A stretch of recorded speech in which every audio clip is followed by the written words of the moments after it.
What is it? Okay, caution. There is a dangerous smell, people. Hold on, what is that? This is disgust. She basically keeps Riley from being poisoned, physically and socially. That is not brightly colored or shaped like a dinosaur. Hold on, guys. It's broccoli! Well, I just saved our lives. Yeah, you're welcome. Riley, if you don't eat your dinner, you're not going to get any dessert. Wait, did he just say we couldn't have dessert? That's anger. He cares very deeply about things being fair. So that's how you want to play it, old man? No dessert? Oh, sure. We'll eat our dinner right after you eat this. Right. Here comes an airplane. Oh, airplane. We got an airplane, everybody.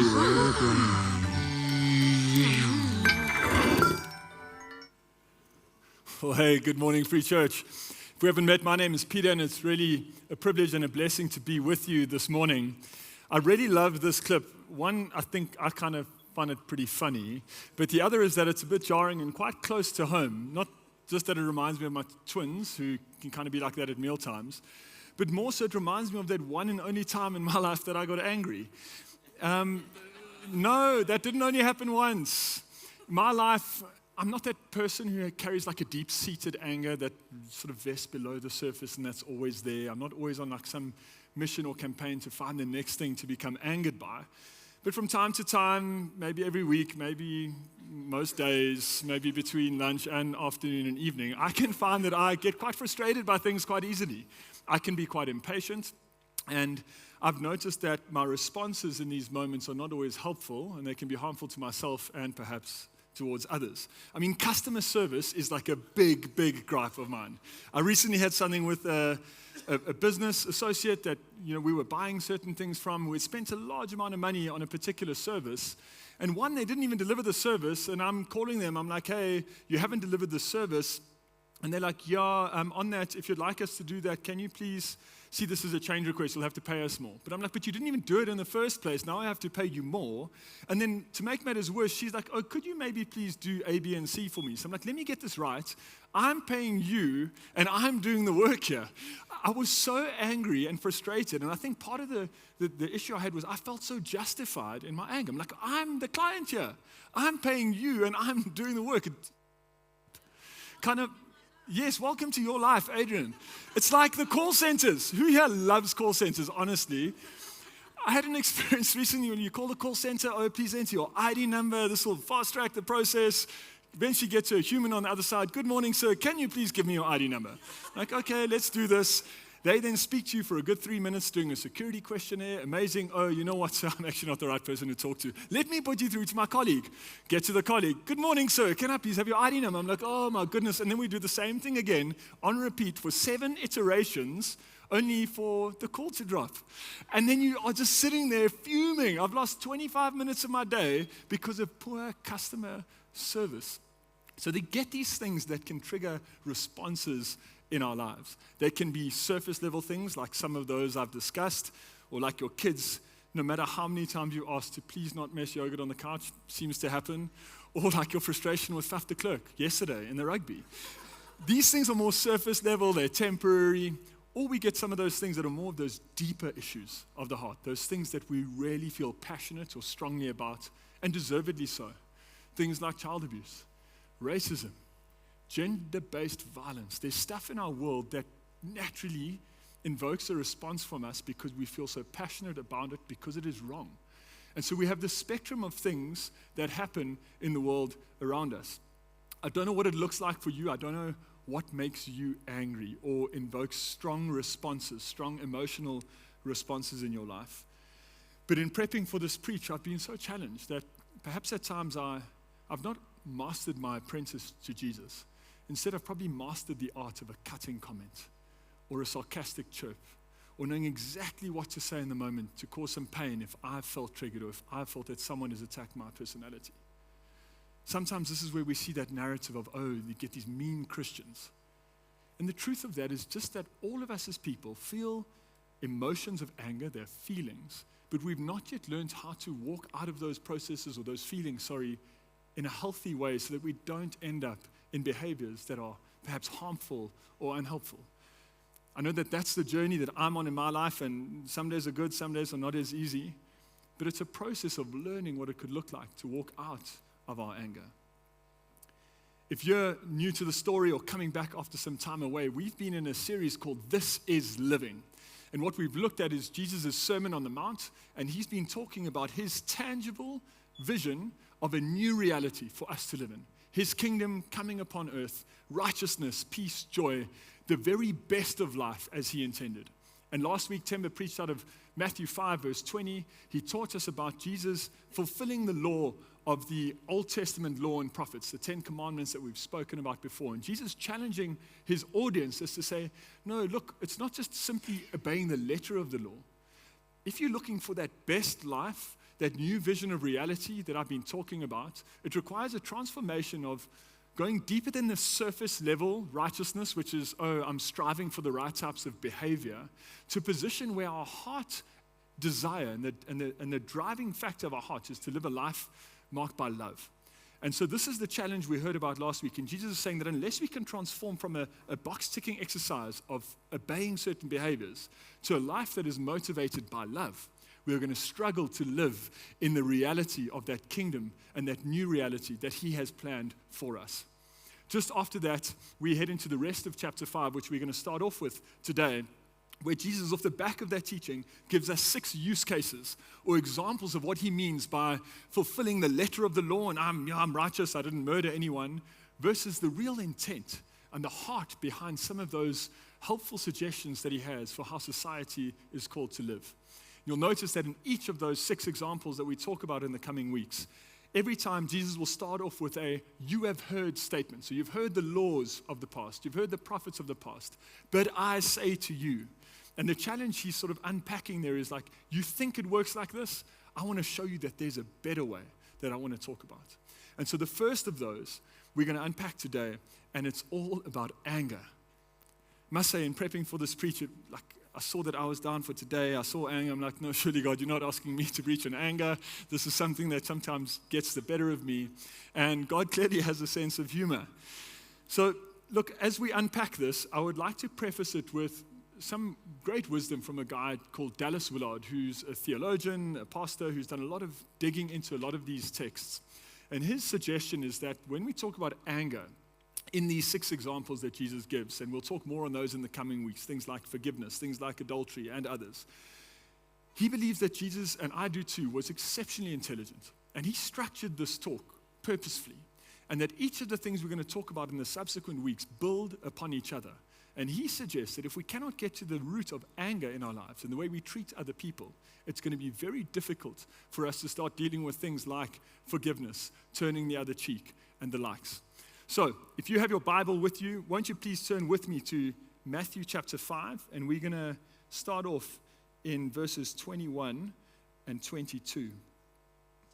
You have heard, this is now Jesus speaking, you have heard that it was said to the people long ago, you shall not murder, and anyone who murders will be subject to judgment.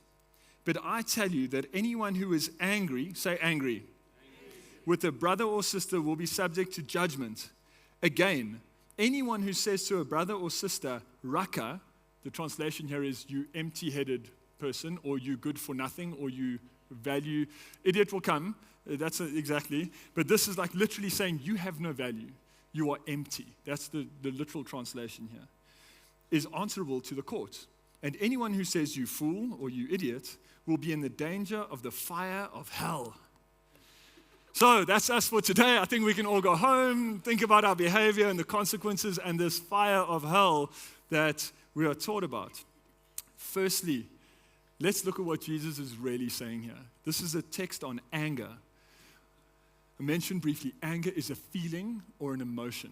And so it is not something that we can naturally control immediately unless we're aware of it. Being that feeling and emotion, anger is a function of our will. So when our will is thwarted, or something happens that we don't like, or something happens in a way that we don't think it should have happened, this is where we start to feel this rub, and we start feeling this conflict. The other thing about anger is that anger goes before our thoughts.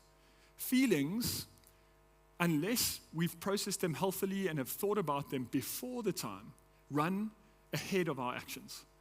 And so when we say that anger runs ahead of our thoughts, those are the reasons why we act out before we've really processed whether I'm right in a situation or not, because we felt something, and so we act. The other danger with anger is that because we feel something and something's happened to us, we feel justified. This is another key mark of anger. We feel justified, and the danger therein is that now we've felt something that feels painful, someone's done something that I don't like. Very quickly, my brain has told me that I must act to respond, to protect myself.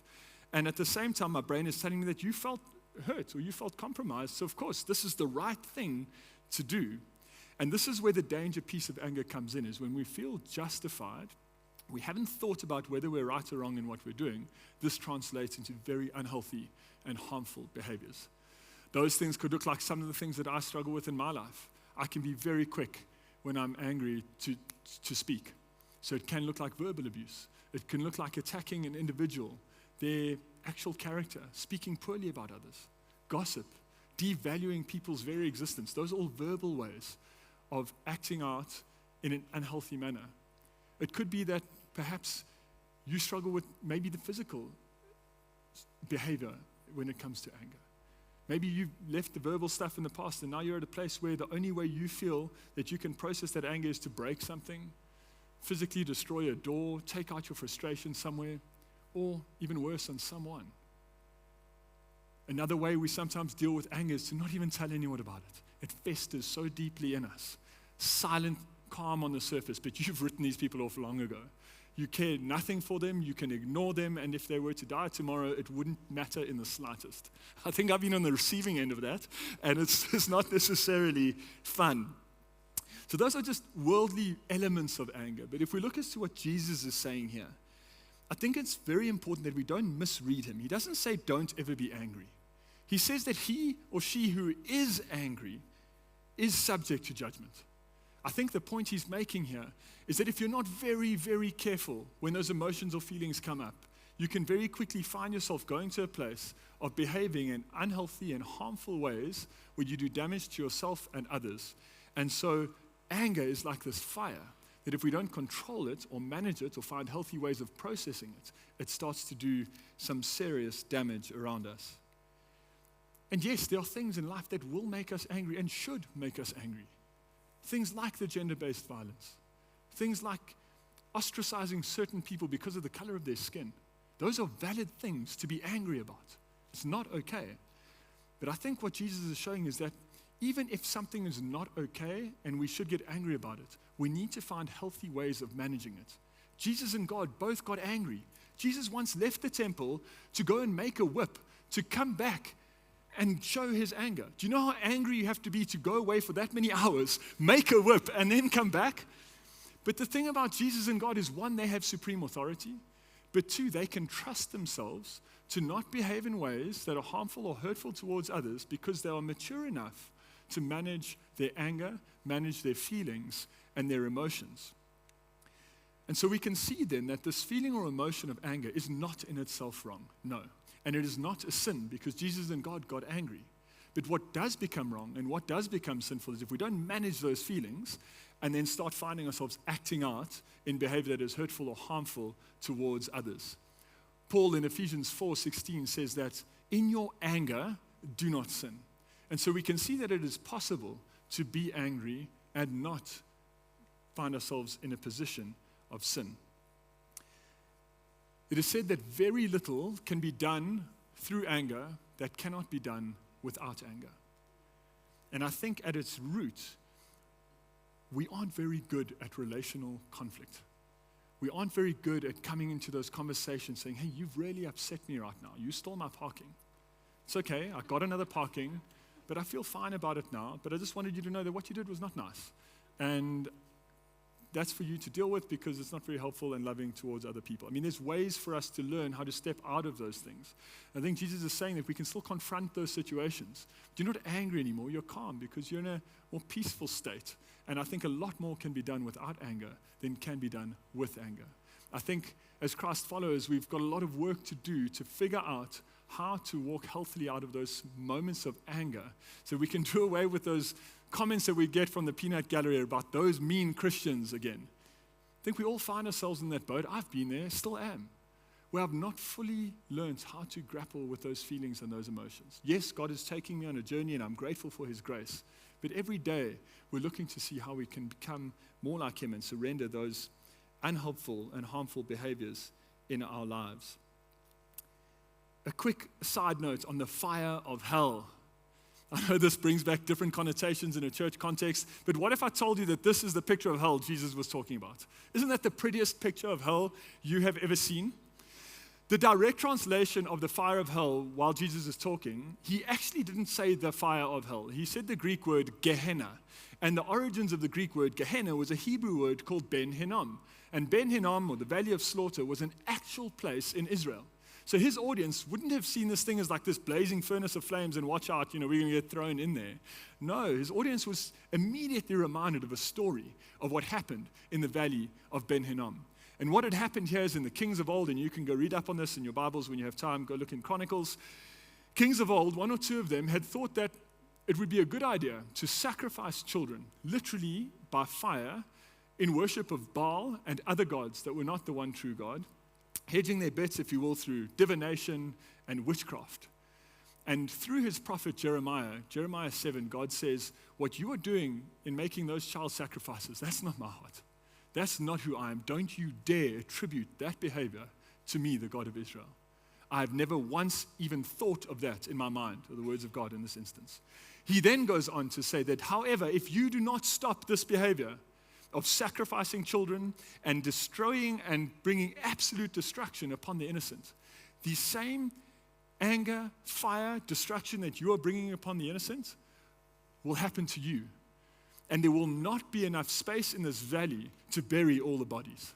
It's quite a firm warning from the Lord to stop this child sacrifice. We then see in the story of Israel, later on, Babylon come and conquer Israel, and many Israelite bodies are buried in this particular valley.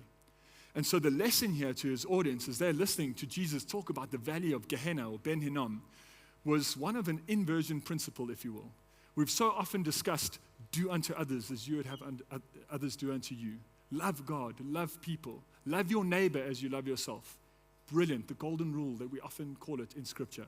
But what Jesus is saying to his audience here is that what you do to others will be done to you. If you're going to, in your anger, bring fire and destruction on the lives of others, that same fire and destruction is going to come back and be the thing that undoes you. And so the overall principle we're seeing here is that when it comes to other people, Jesus really cares about how we treat other people. If we come out of the detail just for a little bit of the particular behaviors, if you will, if you look at this in the original Greek, it's fascinating to see the trend that Jesus starts tabling.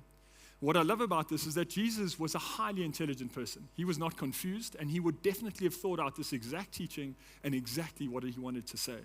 And we see in the Greek text that when Jesus talks about being angry and says subject to judgment, the judgment there is the municipal court, the very first level court of the land. He then goes on to say that anyone who says to a brother or sister, raka, empty head, useless, worth nothing, is answerable to the court, which is the Sanhedrin. This is like the highest court in the land, Supreme Court of Appeal, if you will, in our context. And then lastly, he says, anyone who says you fool will be in danger of the fire of hell, or the Gehenna Valley as we've discussed it, which is God's kingdom punishment, in a sense, that inversion principle. And so what we have, and the team will bring up a slide for you now, is we have decreasing intensity of action, if you will. Murder, good for nothing, fool. It seems like this guy's, calming down a bit. But interestingly, the consequences seem to increase from municipal court to high court to kingdom consequences by God. And I think it's at this point where Jesus says, back to that overall principle of the fulfillment of the law, guys, I'm not about a box-ticking exercise, trying to behave in a particular way. A heart transformed to love looks beyond these surface things and looks a level deeper. And I think he's really trying to teach us something about the level deeper here. The theme behind each of these behaviors is a heart posture filled with contempt.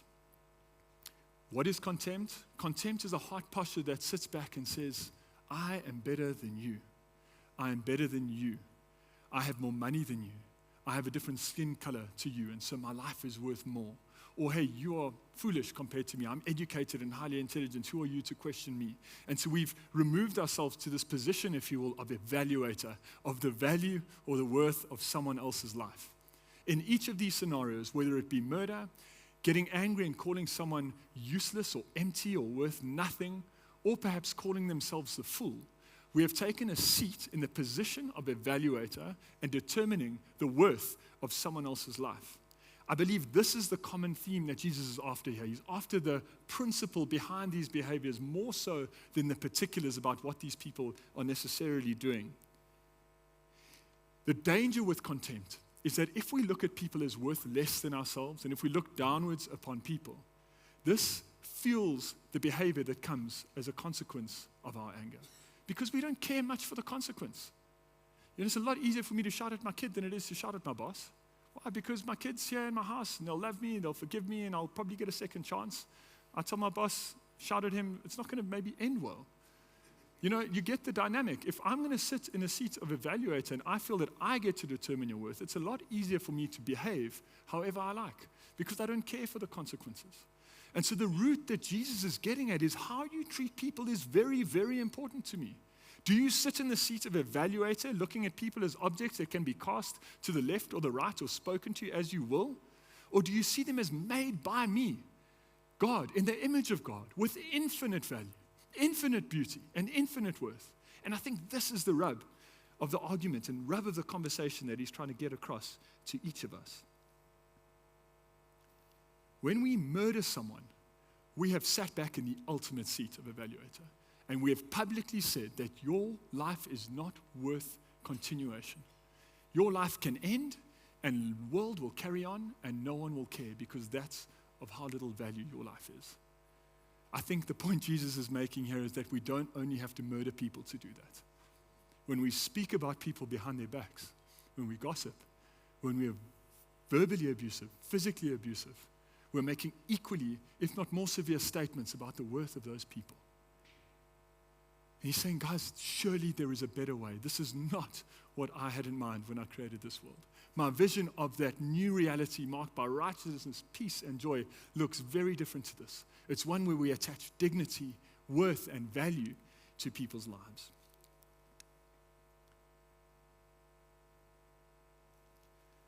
Anger, rooted in our will. Contempt, rooted in us putting ourselves above others. John Mark Comer does it beautifully in plotting these things upon a graph of anger, which makes it super helpful to try and unpack and realize how we can go from a feeling or an emotion of anger all the way to the end in like maybe 2 or 3 seconds, if you give yourself a chance. What he says is, number one, we feel that feeling of emotion, that anger, something goes against our will, we get upset, so it hurts us. Very quickly we take it personally, it's impacted my ego. You've done something against me. My will has been thwarted and it hurts. Doesn't feel good. I then step very quickly into becoming a self-righteous victim. You are the oppressor, you are the persecutor, and I've always been the innocent victim. And so we start bridging that divide, which, if unaddressed, leads us very quickly into a position of contempt. Now I'm good, you're bad. I then might go on a smear campaign and start telling people about, did you know what this person did? Did you know the way they behave when they're not at church? Do you know what they said to so-and-so? And so we try and highlight and amplify their weaknesses and their failures. At the same time, we start to highlight and amplify where we are good and where we're successful, because it just increases this divide, and we start feeling a lot more better. We start feeling like we're in control. We feel justified in our behavior.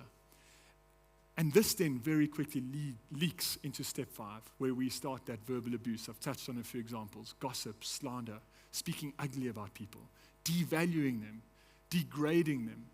The snobbery takes full effect. Well, you know who they don't have my education. They're an idiot. They're stupid. Why would they argue with me? You start seeing those things come through. Horrible language. And if unaddressed at that stage, at the verbal abuse, we end up, what we have is we have hell on earth.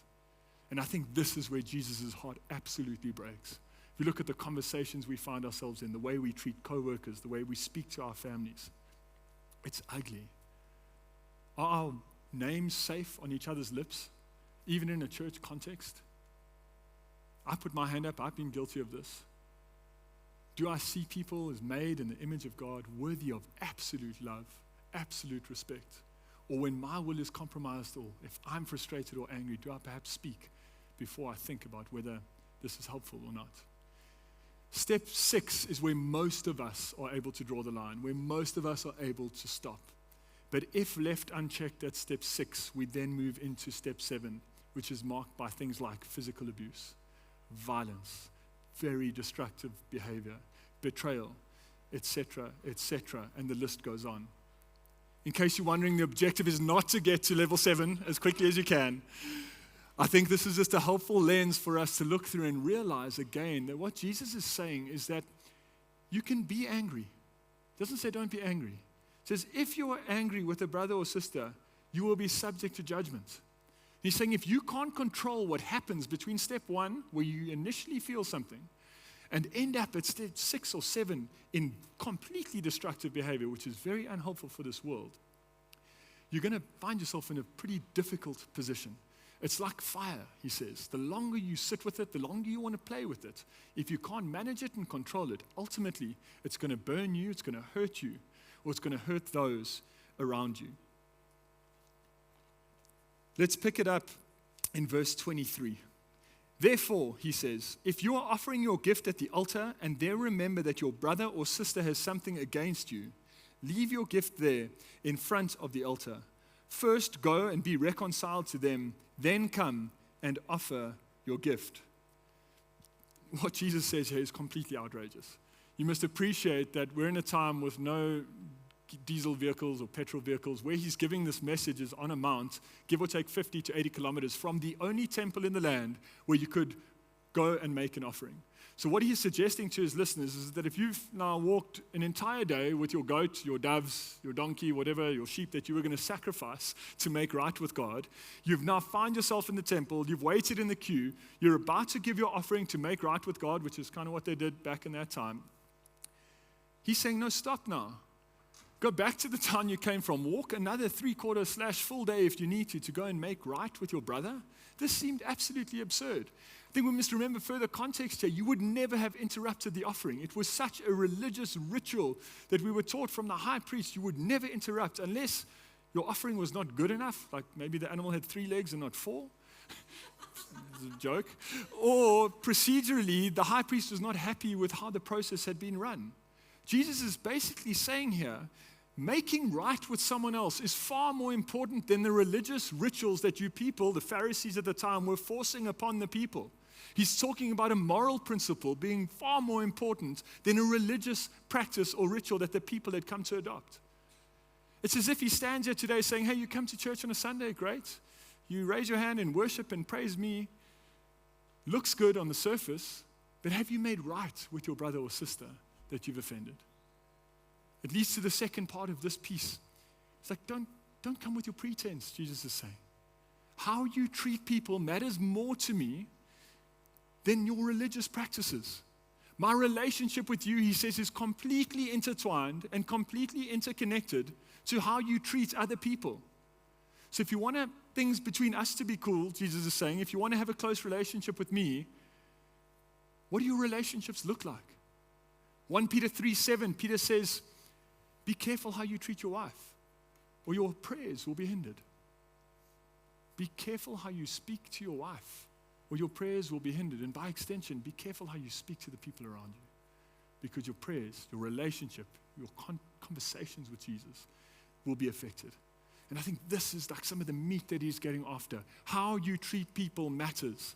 Do you see people as made in my image with eternal glory and beauty and value? Or do you see them as worthless for you to deal with as you please, based on how you feel, speak to as you like? Well, guess what he's saying? That's going to impact how things are between you and me. From verse 25, Jesus goes on to say, settle matters quickly with your adversary who is taking you to court.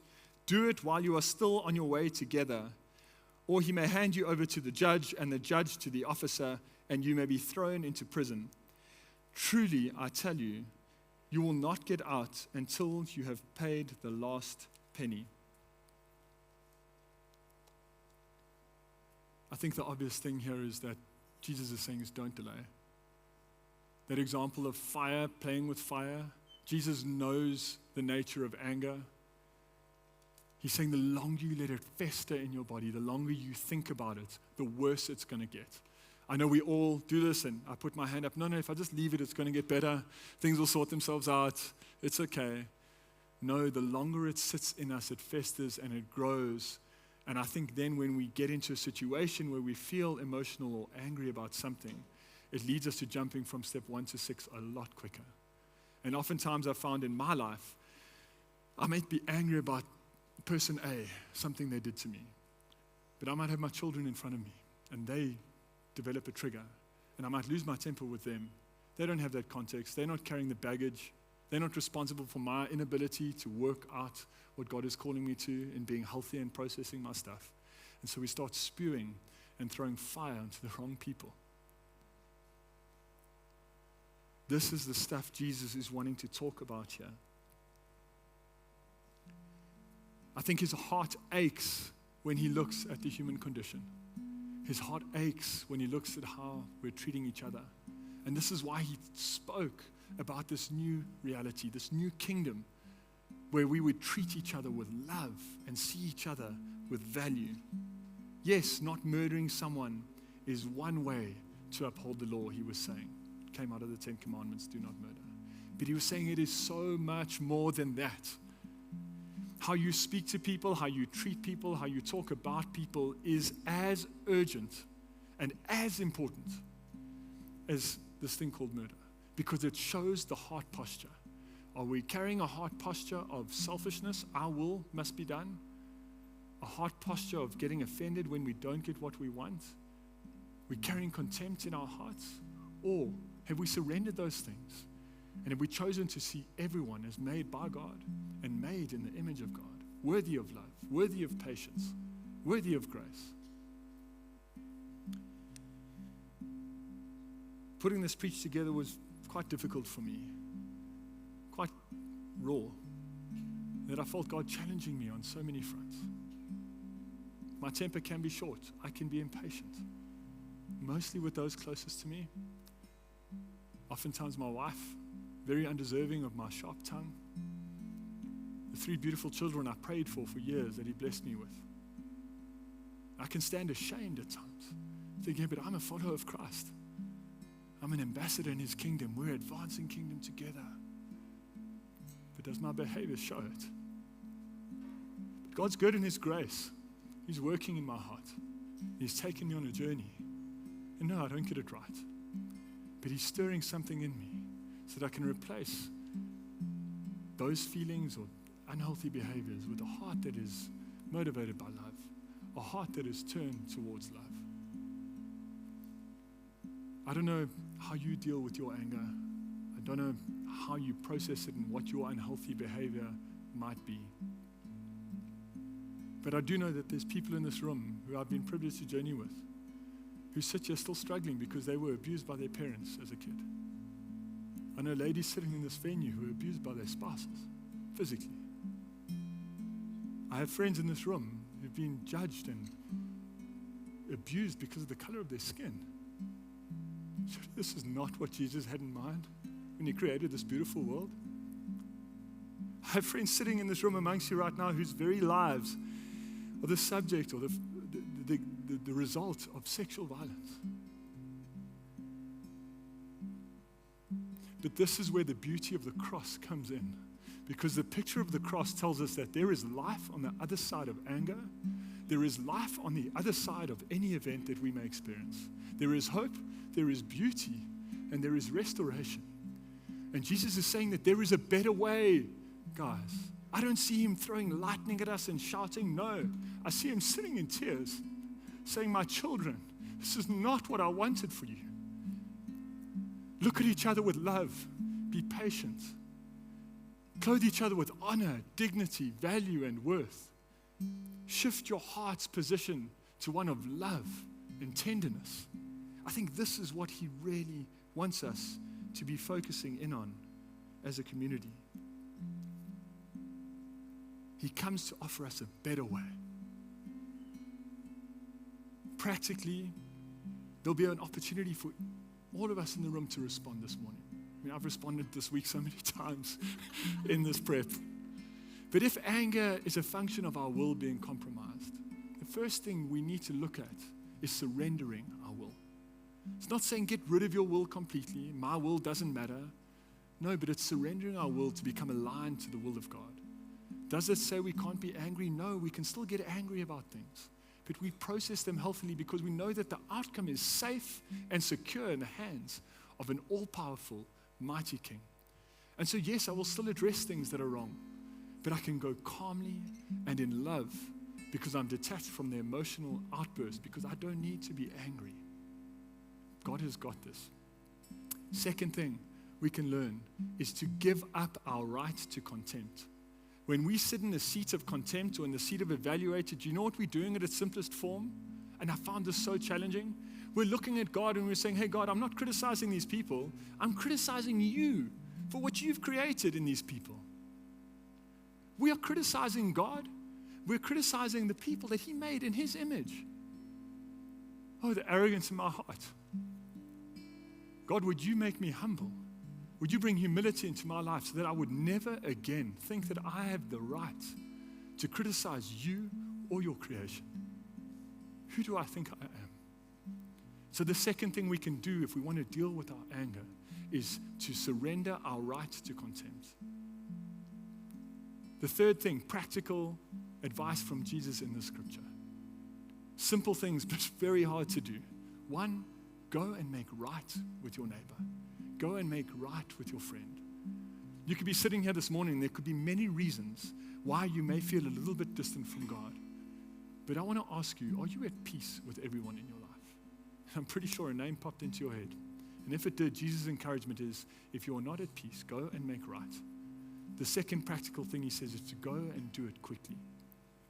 Don't let it fester. Don't let that flame of anger build up inside you. Make right. Do it quickly.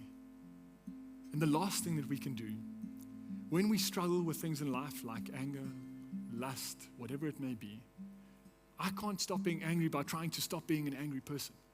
It doesn't work like that. But what we can do is allow God to transform us on the inside.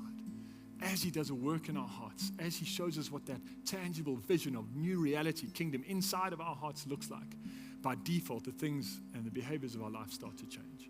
And so that looks like time with Jesus. Silence and solitude, a practice you can go read up on that. Spending time in our Bibles. Spending time with worship music on, praising God for His goodness, His kindness, and for the beauty of the creation that He made around us.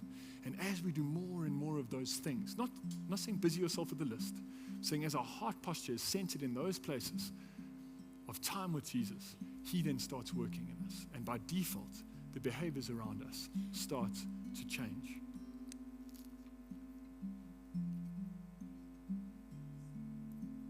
I love the picture of the cross. That there is life on the other side of anger, that there is life on the other side of all these things. And can you imagine your home, your relationships with your spouses, your friends, your family, your children, your workplace, your colleagues, your employees? Can you imagine what those look like when our heart posture is transformed to one that is focused on love? Our driving motivation is love, and we've surrendered the seat of evaluator. We've surrendered the seat and the right of contempt. Can you imagine what this city will start to look like? Can you imagine this picture that Jesus gave of love, honor, dignity, worth, value? This is what He's preaching about. This is what He's trying to show us. This is the world I had in mind when I created it. This is what I had before you, the joy, the fullness, the righteousness, the peace of my kingdom. And He believes that it's possible. And I believe that with the power of His Spirit in each of us, we can see our hearts transformed to love. And we can find pockets of healing, pockets of homes, communities, families, starting to speak and see each other through the lens of love, worth, dignity, and value. What a beautiful picture that is.